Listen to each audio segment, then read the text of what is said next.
হযরত আবু হুরায়রা রাদিয়াল্লাহু আনহু বলেন, রাসূলুল্লাহ সাল্লাল্লাহু আলাইহি ওয়াসাল্লাম বলেছেন, ফরজ নামাজের পর সব নফল নামাজের মধ্যে শ্রেষ্ঠ হল তাহাজ্জুদ নামাজ তথা রাতের নামাজ।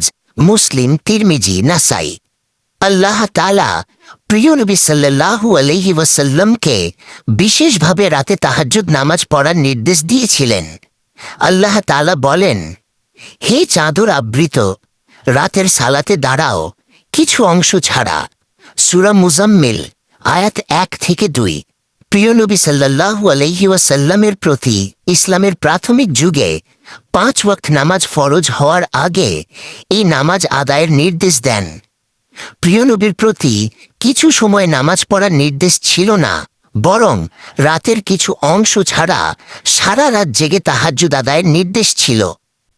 যারা বিনা হিসাবে জান্নাতে যেতে পারবেন তাদের মধ্যে এক শ্রেণীর মানুষ হলেন তারা যারা যত্নের সঙ্গে তাহাজ্জুদ নামাজ আদায় করেন। কুরআনের বিভিন্ন সূরায় এ নামাজের প্রতি তাগিদ দেয়া হয়েছে। তাই প্রিয় নবী সাল্লাল্লাহু আলাইহি ওয়াসাল্লামের পর সাহাবায়ে কেরাম, তাবেঈ সহ সব যুগের ওলি ও বিদ্বানরা তাহাজ্জুদ নামাজে রাত কাটিয়ে দিয়েছেন। তাহাজ্জুদ নামাজের সময় রাকাত। ঈশার নামাজ আদায়ের পর থেকে সুবহে সাদেকের আগ পর্যন্ত সালাতুল লাইল বা তাহাজ্জুদ নামাজ পড়া যায়, তবে অর্ধ রাতের পর থেকে তাহাজ্জুদ নামাজ পড়া ভালো। শেষ রাতে তাহাজ্জুদ নামাজ আদায় করা সর্বোত্তম। তাহাজ্জুদ নামাজের 2 থেকে 12 রাকাত পর্যন্ত পড়া বর্ণনা পাওয়া যায়। সর্বনিম্ন 2 আর সর্বোচ্চ 12 রাকাত। রাসূলুল্লাহ সাল্লাল্লাহু আলাইহি ওয়াসাল্লাম 8 রাকাত তাহাজ্জুদ পড়তেন, তাই 8 রাকাত তাহাজ্জুদ পড়াই উত্তম। সম্ভব না হলে 4 রাকাত আদায় করা। যদি তাও সম্ভব না হয় তবে 2 রাকাত হলেও তাহাজ্জুদ আদায় করা ভালো। তবে তাহাজ্জুদ নামাজের কোনো কাজা নেই। তাহাজ্জুদ নামাজের নিয়ত। নামাজ বা রোজার কোনো আমল বা ইবাদতের জন্য মৌখিক নিয়ত জরুরি নয়, বরং অন্তরে সংকল্প করাই যথেষ্ট। সুতরাং সমাজে প্রচলিত আরবি নিয়ত সম্পর্কে এই কথা ভাবার কোনো সুযোগ নেই যে মুখে নিয়ত না করলে উক্ত নামাজ বা ইবাদত হবে না। নিয়ত আরবি শব্দ, যার অর্থ হল ইচ্ছা বা সংকল্প, আর ইচ্ছার স্থান হচ্ছে অন্তর। তা মুখে উচ্চারণ করার বাধ্যবাধকতা নেই। অন্তরের দৃঢ় সংকল্প ও ইচ্ছা করার নামই হল নিয়ত। তাহাজ্জুদ নামাজ পড়ার নিয়ম। প্রিয় নবী সাল্লাল্লাহু আলাইহি ওয়াসাল্লাম 2 রাকাত করে এ নামাজ আদায় করতেন। যে কোনো সূরা দিয়েই এ নামাজ পড়া যায়, তবে তিনি লম্বা কেরাতে নামাজ আদায় করতেন। তাই লম্বা কেরাতে তাহাজ্জুদ আদায় করা উত্তম।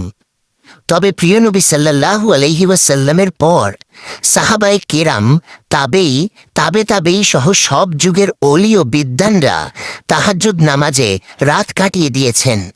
তাকবীরে তাহরিমা, আল্লাহু আকবার বলে হাত বাঁধা, ততঃপর সানা পড়া, সূরা ফাতিহা পড়া, সূরা মিলানো তথা কেরাত পড়া। রাসূলুল্লাহ সাল্লাল্লাহু আলাইহি ওয়াসাল্লাম অনেক লম্বা কেরাত পড়তেন। ততঃপর অন্যান্য নামাজের ন্যায় রুকু, সেজদা আদায় করা। এভাবে দ্বিতীয় রাকাত আদায় করে তাশাহুদ, দরুদ ও দোয়া মাসুরা পড়ে সালাম ফেরানোর মাধ্যমে নামাজ সম্পন্ন করা। এভাবে 2 রাকাত করে 8 রাকাত তাহাজ্জুদ নামাজ আদায় করা উত্তম। আল্লাহ তাআলা মুসলিম উম্মাহকে যথাযথভাবে রাতের শেষ প্রহরে তাহাজ্জুদ নামাজ আদায় করার তৌফিক দান করুন, আমিন। তাহাজ্জুদ নামাজে যে দোয়া পড়তেন বিশ্বনবী। প্রিয় নবী সাল্লাল্লাহু আলাইহি ওয়াসাল্লাম গভীর রাতে তাহাজ্জুদের নামাজ আদায়ের জন্য উঠে কুরআনের এই আয়াত সহ সূরা আল ইমরানের শেষ পর্যন্ত পড়তেন, যা পড়া সুন্নাত। বুখারী, মুসলিম ও মিশকাত। উচ্চারণ: রব্বানা মা খালাকতা হাযা বাতিলান সুবহানাকা ফাকিনা আযাবান নার। রব্বানা ইন্নাকা মান তুদখিলিন নারা ফাকাদ আগযাইতাহু ওয়া মান লিয-যালিমিনা মিন আনসার। রব্বানা ইন্নানা সামিনা মুনাদিয়ান ইউনাদি লিল ইমানি আন আমিনু বিরাব্বিকুম ফাআমান্না রব্বানা ফাগফির লানা যুনুবানা ওয়া কাফির আন্না সাইয়্যাতিনা ওয়া তাওয়াফানা মাল আবরার। অর্থ, হে আমাদের প্রতিপালক, এসব তুমি অনর্থক সৃষ্টি করনি। পবিত্রতা তোমারই জন্য, আমাদেরকে তুমি জাহান্নামের শাস্তি থেকে বাঁচাও। হে প্রতিপালক, নিশ্চয়ই তুমি যাকে জাহান্নামে নিক্ষেপ করো তাকে অপমানিত করো, আর জালিমদের জন্য কোনো সাহায্যকারী নেই। হে আমাদের প্রভু, আমরা ঈমান আনার জন্য একজন আহ্বানকারীকে আহ্বান করতে শুনে ঈমান এনেছি। হে আমাদের পালনকর্তা, তুমি আমাদের সকল গুনাহ মাফ করে দাও, আমাদের সকল দোষ ত্রুটি দূর করে দাও, আর নেক লোকদের সঙ্গে আমাদের মৃত্যু দাও।